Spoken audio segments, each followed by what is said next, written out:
maksudnya pemberian yang dimaksud ya, yang diberikannya hanya kepada manusia. Nah, itu diberikan hanya kepada manusia. Nah, itu tetap akal itu sendiri masih mempunyai batas-batas kemampuan. Punya batas juga akal ini ya. Dengan akal yang begitu terbatas, apakah manusia sanggup mengenal zat yang tiada batas? Apakah manusia itu sanggup mengenal zat yang tidak terbatas, saking luas dan besarnya keagungannya, keperkasaannya ya. Untuk mendukung ketiga argumentasi tersebut, ada beberapa ayat dan hadis di bawah ini ya. Semua kamu, artinya ya, semua kamu adalah sesat. Kita ini sebenarnya sesat sebenarnya ya. Kecuali orang yang aku beri petunjuk. Nah, siapa yang diberi petunjuk? Orang arif billah, kekasih Allah, orang yang dekat kepada Allah. Hanya Allah saja yang ada pada dirinya. Gitu. Dalam pemikiran, dalam kehendak, dalam kalam, dalam pandangan, dalam gerak, dalam kerdipan mata, dalam apa semua, hanya Allah saja yang ada pada dirinya. Ingat itu. Itu yang dimaksud dengan arif billah ya. Yang pahamnya paham Allah, maksudnya hanya Allah saja yang ada pada dirinya. Itu. Maka mintalah petunjuk kepadaku. Hanya kepada Allah kita minta petunjuk, bukan kepada makhluk-makhluk lain, maksud jin, setan dan lain sebagainya. Nah, itu. Aku akan memberi petunjuk kepadamu. Allah akan berikan petunjuk itu kepada kita. Kalau kita betul-betul kepada Allah. Hai hambaku, semua kamu lapar dan dahaga. Kita ini serba kekurangan ya. Tiada berkecukupan ya. Kecuali orang yang kuberi makan. Nah, maka mintalah makan kepadaku. Makanya kita harus meminta hanya kepada Allah. Memohon hanya kepada Allah. Jangan kita meminta dan memohon kepada selain daripada Allah. Syirik kita. Termasuk kita menduakan Allah ya. Nyata-nyata kita menduakan Allah jadinya. Karena sebagian besar kita banyak orang yang mencari pesugihan, meminta kepada jin, setan dan lain sebagainya ya. Padahal itu ya, kita itu meminta harta benda kepada selain daripada Allah ya. Saya beritahu ya. Sebenarnya kita itu meminta rezeki kita yang bertahun-tahun ke depan sudah kita kumpulkan sebenarnya. Sekarang satu kali kita mau habiskan, akhirnya ke depan kita akan celaka sebenarnya. Nah, itu kita rezeki kita bertahun-tahun ke depannya sudah kita kumpulkan. Nah, itu makanya akan sengsara ke depannya kita. Nah, itu terlebih-lebih kalau lebih banyak lagi kita mau kita kaya, kekayaan kita mau lebih kaya maksudnya. Kalau seandainya jatah hidup kita, rezeki kita selama hidup, ibarat saja kita mau hidup 10 tahun ke depan. Tapi kita mau lebih daripada itu, berarti rezeki anak cucu kita ke depannya sudah kita kumpulkan.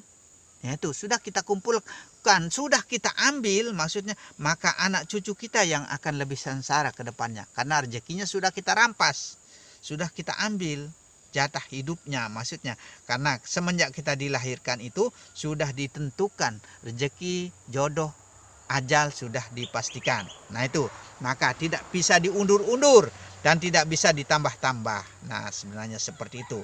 Nah, sama ibaratnya seperti kita meminjam bank ya, meminjam bank.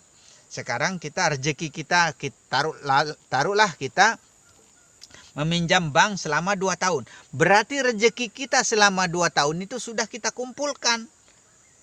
Maka bersusah-susahlah kita mencarikan setoran bank.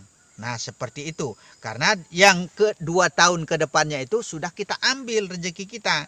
Padahal batas rezeki kita sudah ditentukan oleh Allah Subhanahu wa taala, tapi kita kumpulkan menjadi satu yang 2 tahun atau 3 tahun ke depan sudah kita kumpulkan. Akhir selama 3 tahun itu kita akan sengsara mencarikan untuk setoran itu, karena apa, sudah kita kumpulkan ujung-ujungnya rezeki yang sudah kita kumpulkan selama 2 tahun itu sudah kita jadikan satu, sudah kita ambil satu kali, maksudnya akhirnya sudah habis. Begitu sudah habis, nah tinggal susahnya saja kita menyetor bank itu. Nah, seperti itu. Maka hati-hatilah mengarahkan, dalam artinya kita harus jadi bahan pemikiran kita ke depannya. Ini saya berikan himbauan ya, supaya kita jangan mencari kekayaan melalui pesugihan dan lain sebagainya. Dan juga jangan terlalu andalkan bank, karena kita akan bersusah-susah untuk mencari setoran. Karena apa? Rezeki kita yang 2 tahun 3 tahun ke depan sudah kita kumpulkan, akhirnya tinggal susahnya saja yang kita dapatkan. Begitu. Karena namanya uang ya, sekejap habis, sekejap hilang, semua kita mau. Nah itu, akhirnya setelah habis tinggal bingung saja yang kita dapatkan. Nah seperti itu. Maka arahkan baik-baik, maksudnya begitu. Hai hambaku, kamu semua dalam keadaan telanjang bulat. Nah kita tidak punya apa-apa, maksudnya kecuali orang yang kuberi pakaian. Nah itu. Maka mintalah pakaian kepadaku. Nanti kita minta hanya kepada Allah, jangan kepada yang lain. Aku akan memberi pakaian itu kepadamu. Nah, sesungguhnya janji Allah tetap akan dia berikan. Hai hambaku, kamu semua banyak berbuat salah. Nah, kita ini tidak luput dari kesalahan sebenarnya, ya. Sepanjang siang dan malam, akulah yang memberi ampun atas semua dosa-dosa itu kecuali syirik. Maka jangan kita menduakan Allah ya. Kalau kita menduakan Allah ya, syirik kita. Nah itu. Termasuk juga jika ada wujud saya, ada wujud Allah, itu termasuk juga dua wujud jadinya, tidak menjadi satu wujud. Itu juga termasuk syirik. Jika ada suara saya, kalam Allah, berarti ada 2 kalam, juga termasuk syirik. Jika ada pelihat saya, pelihat Allah ya, berarti 2 pelihat atau 2 pandangan, termasuk juga syirik itu. Jika ada gerak saya, gerak Allah ya, berarti ada 2 gerak. Berarti termasuk juga syirik. Nah, hati-hati, makanya kita harus tetap kembali kepada satu. Tetap kembali kepada tunggal, esa ya.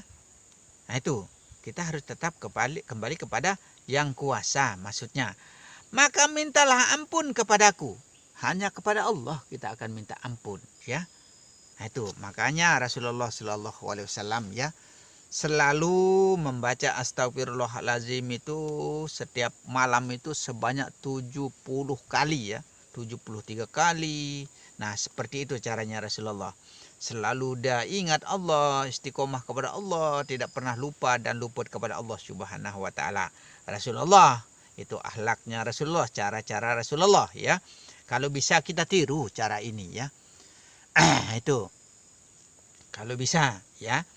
Aku akan ampuni dosamu. Nah, hanya kepada Allah kita meminta ampun, jangan kepada yang lainnya selainnya Allah. Maksudnya, sekalipun bagaimanapun besar kesalahan kita, kalau kita minta ampun hanya kepada Allah, ya Allah akan mengampuni juga. Begitu maksudnya. Dari hadis tersebut, punya apakah manusia itu sebelum Allah yang Maha Pengasih itu menganugerahkan segenap nikmatnya kepada manusia? Tidak ada kepunyaan kita. Semua itu adalah hak milik kepunyaan Allah. Maka semua hak. Nah itu. Akhirat hak, dunia hak, kitab hak, Manusia juga hak, hidup juga hak. Semua hak. Hak milik kepunyaan Allah semua. Tidak ada milik kita, gitu. Itu cara kemakrifatan kepada Allah Subhanahu wa taala.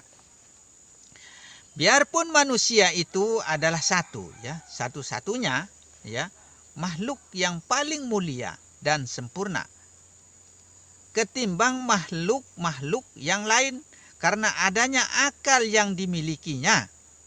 Tuh, karena adanya akal yang dimilikinya.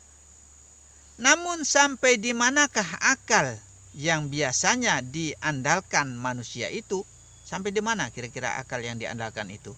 Mempunyai kesanggupan dan kemampuan? Allah menjelaskan hal tersebut dalam firman-Nya. Wa ma utiyatum minal ilmi illa qalila. Nah, tuh. Dan tidaklah ilmu yang didatangkan kepadamu kecuali hanya sedikit sekali. Nah, itu Quran surat Al-Isra ayat 75. Maka ya kita perhatikan arti daripada surat ini, ya. Quran surat Al-Isra ayat 75. Dan tidaklah ilmu yang didatangkan kepadamu kecuali hanya sedikit sekali. Nah, berarti diibaratkan setetes embun, ya. Diibaratkan setetes embun, ya. Tidak seberapa yang kita diberikan oleh Allah pengetahuan ini. Makanya jangan kita merasa diri kita yang berilmu, jangan merasa diri kita yang bisa, yang punya kemampuan dan punya kelebihan. Jangan. Kembalilah kepada Allah, hanya kepada Allah kita akan kembali. Karena semua itu adalah hak milik kepunyaan Allah. Tiada lain sekalipun ilmu, harta, benda, hidup, pandangan, penggerak, kuasa, kehendak, semua hidup hayatmu, termasuk pendengar dan kalammu, semua itu adalah merupakan hak kepunyaan Allah semua. Maka kembalilah hanya kepada Allah, jangan engkau kembali selain kepada Allah sebenarnya. Allamal insana ma lam ya'lam. Allah yang mengajarkan kepada manusia apa-apa yang tidak diketahuinya. Itu Quran surat Al-Alaq ayat 5, ya. Allah yang ajarkan, bukan guru sebenarnya. Memang guru itu sebagai perantara. Syariatnya guru yang ajarkan kita. Kalau kita sekolah atau belajar agama atau belajarkan ilmu apa, sebenarnya manusia itu sebagai perantara saja, sebab musabab untuk kita belajar, tapi sesungguhnya Allah lah yang mengajarkan sebenarnya. Dan kebiasaan itu pun miliknya Allah, kepunyaannya Allah, bukan kemampuan kita, bukan kebiasaan kita. La haula wala, ingat, tidak ada daya yang ada pada diri zahir ini kecuali illallah, hanya Allah saja yang punya daya dan punya kemampuan atas segala-galanya. Begitu. Dalam sebuah hadis lain, ya, bahkan Rasulullah, ya, sallallahu alaihi wasallam mendegaskan betapa lemahnya manusia itu. Nah, manusia itu sebenarnya lemah, ya. Lewat dialog beliau dengan ahli tafsir, ya, yaitu Ibnu Mas'ud. Nah, itu ahli tafsir. Maka kita beranggapan Al-Quran itu ya sudah sempurna sebenarnya. Nah, kalau memang Al-Quran lebih sempurna dari kesempurnaan, maksudnya kenapa ada tafsir? Kenapa ada penafsirannya? Garis terbawah, ya. Garis terbawah, kenapa ada penafsiran? Nah, inilah makanya sudah jelas, sudah nyata bahwa Al-Quran itu merupakan sindiran. Kinayah, kita disindir sebenarnya di sana, tapi kita tidak mengetahui rahasia-rahasia yang terkandung di dalam Al-Quran itu. Maka kita harus pelajari mana yang merupakan sindiran, Allah puja-puji diri. Begitu. Nah, kalau Allah puja-puji diri ini kalau dikeluarkan, kalau dizahirkan, maka tidak benar sebenarnya. Maka tidak dizahirkan. Seperti contoh, Qul huwallahu ahad. Katakan Allah itu adalah Esa. Berarti ini pesuruh, bukan firman Allah jadinya. Nah itu, pesuruh jadinya. Katakan bahwa Allah itu Esa. Berarti ini pesuruh, anjuran. Nah itu dari Rasulullah Sallallahu Alaihi Wasallam. Seharusnya bukan katakan, aku adalah Allah yang Esa, sebenarnya begitu. Nah seperti itulah contoh sindiran-sindiran. Maka banyak penafsiran-penafsiran di dalam Al-Quran sebenarnya. Kalau memang firman Allah, kenapa tidak Allah mengatakan, aku adalah Allah yang Esa, begitu saja. Itu baru firman Allah. Kalau memang katakan Allah itu adalah Esa, oh berarti bukan firman Allah, firman Rasulullah ini, firman Nabi Muhammad, begitu. Tapi itu merupakan kita masih disindir sebenarnya di dalam Alkitab. Tapi kalau ini dizahirkan, dinyatakan, maka rusaklah ilmu itu. Nah itu karena sebagian besar kita tidak memahami kemakrifatan kepada Allah Subhanahu wa Ta'ala. Maka ada 4 puji yang ada dalam Al-Quran ya. Puji kodim bagi kodim, Allah memuja-memuji diri. Nah itu. Puji kodim bagi muhaddas, Allah puja-puji ciptaannya. Puji muhaddas bagi kodim, manusia memuja-memuji Allah. Seperti contoh, mana contohnya manusia memuja-memuji Allah? Lam talid wa lam tulad. Engkau tidak dilahirkan dan tidak pula melahirkan. Nah itu. Kalau lam yalid wa lam yulad, aku tidak dilahirkan dan tidak pula melahirkan, itu Allah puja-puji diri. Kalau lam talid wa lam tulad, engkau tidak dilahirkan dan tidak pula melahirkan, berarti itu puja-pujinya hamba kepada penciptanya. Ada juga puji muhaddas bagi muhaddas. Manusia puja-puji diri itu tidak dibenarkan sebenarnya, dipersalahkan. Manusia memuji diri, menganggap dirinya Tuhan, menganggap dirinya kuasa, menganggap dirinya berkehendak, menganggap dirinya bisa, menganggap dirinya paham, menganggap dirinya pintar, menganggap dirinya alim, menganggap dirinya segala-galanya. Sok kita jadinya. Maka dilarang keras kalau manusia memuji diri. Karena itu pakaiannya Allah. Nah, jangan kita menggunakan pakaiannya Allah, karena pakaian Allah tidak layak untuk kita pakai. Maka pakaian kita adalah sifat buta, dungu, tuli, dan bisu. Ini sifat kita. Maka kita harus pakai sifat itu ya. Insya Allah. Seperti itulah cara kita ya. Apakah engkau mengerti apa maksud dari ayat itu? Nah, apakah kita paham apa maksud daripada ayat itu? Tanya Rasulullah. Maksudnya ayat ya. La haula wala quwata illa billah. Nah, tidak. Tidak jawabnya. Jawab Ibnu Mas'ud ya. Maka Rasulullah Shallallahu Alaihi Wasallam bersabda, tidak ada daya. Nah, berarti menolak segala sesuatu, maksiat termasuk ya. Dan tidak ada kekuatan. Nah, berarti yang baik dan buruknya itu adalah hanyalah dari Allah maksudnya.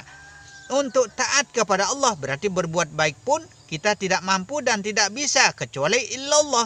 Hanya Allah saja berarti kembali sudah ke batin. Nah itu, melainkan dengan pertolongannya.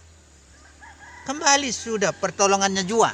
Berarti kembalilah kepada Allah. Maka innalillahi wa inna ilaihi rajiun. Karena semua itu datangnya dari Allah. Dan semua itu akan kembali kepada Allah. Jangan engkau kembali selain daripada Allah. Begitu. Kemudian di tepuknya padaku.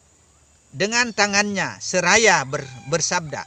Demikian tafsirnya yang diberitahukan Jibril kepadaku. Nah, dari Sirajut Tolibin ya. Dari beberapa argumentasi tersebut ya, makin menambah jelas ya. Makin menambah kejelasan ya bahwa secara esensial manusia itu tidak bisa makrifat, tidak bisa mengenal Allah, ya, tanpa dia sendiri, tanpa Allah sendiri yang mengenal dirinya. Itu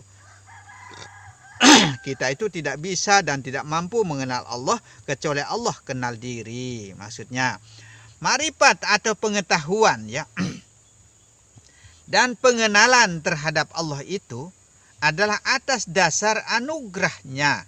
Nah, kalau ada tidak ada anugerahnya Allah, ya, jika tidak ada kehendak Allah, tidak mampu dan tidak bisa kita untuk mengenal atau mendekat atau merapat kepada Allah Subhanahu wa taala, kecuali atas kehendaknya Allah sendiri. Maka disebut karena Allah begitu. Hidayahnya sekaligus kehendaknya. Tanpa itu semua mustahil kepada seseorang hamba mampu mengenalnya.